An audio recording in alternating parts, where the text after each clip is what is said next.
பிரபஞ்சத்தின் பந்தங்கள் எல்லாம் நீ சொல்லி தந்தாயே.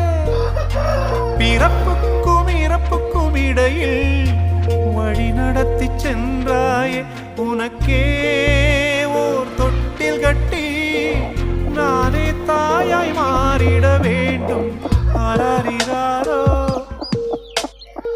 நான் இங்கே பாட, தாயே நீ கண்ணுறங்கு என்னோட மடி சாய்ந்து.